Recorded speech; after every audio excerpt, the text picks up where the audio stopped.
आपको उत्तर प्रदेश सरकार में ही मैं आपको बताऊं कि हमारे खेल और युवा कल्याण विभाग के जो सचिव हैं, ओलंपिक में मेडल जीते हैं वो ओलंपिक में, और पैरा ओलंपिक की जिस टीम ने देश के लिए पैरा ओलंपिक में सर्वाधिक मेडल जीते हैं, उस टीम का वे भी हिस्सा रहे हैं। आपको अगर देखना है, चित्रकूट में हमारे जो मंडलायुक्त हैं वे दृष्टिबाधित हैं, लेकिन मंडलायुक्त के रूप में वहां कार्य कर रहे हैं, एक आईएएस के रूप में वे भी काम कर रहे हैं। यानी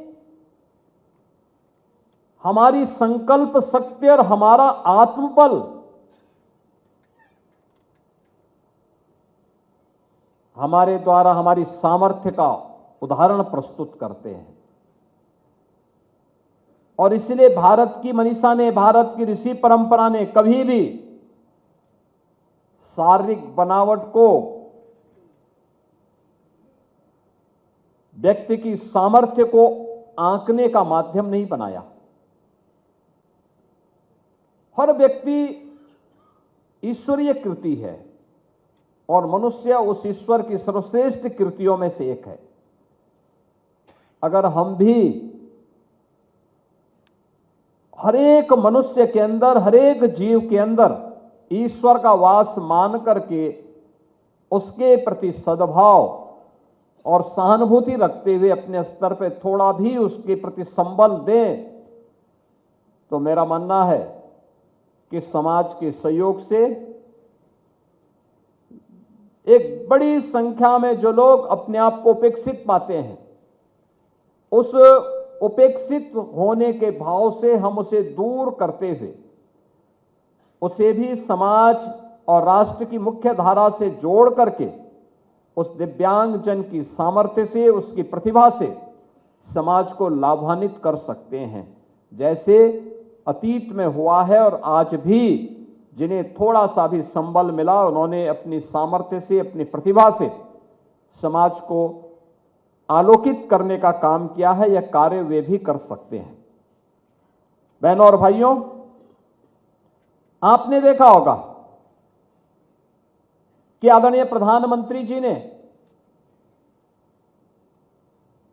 पहले दिव्यांग जन के बारे में लोगों की जो दृष्टि थी उसको बदला है। पहले विकलांग कह करके या कुछ अन्य भाषा का उपयोग करके लोग उन लोगों के प्रति एक दूसरी दृष्टि रखते थे। आदरणीय प्रधानमंत्री जी ने देशवासियों के सामने भाव रखा कि नहीं, अगर कहीं अभाव है तो ईश्वर ने उसकी प्रतिपूर्ति भी की है। हो सकता है कि शारीरिक रूप से उसका कोई अंग कमजोर होगा, लेकिन वह मानसिक रूप से परिपक्व है।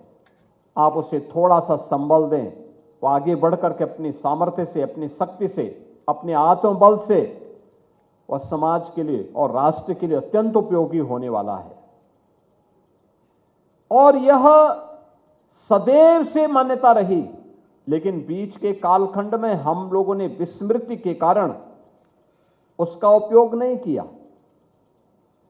परिणाम रहा कि एक लंबे समय तक दिव्यांगजन शासन की सुविधाओं से वंचित रहे। मुझे याद है, जैसे भी मंत्री जी बता रहे थे,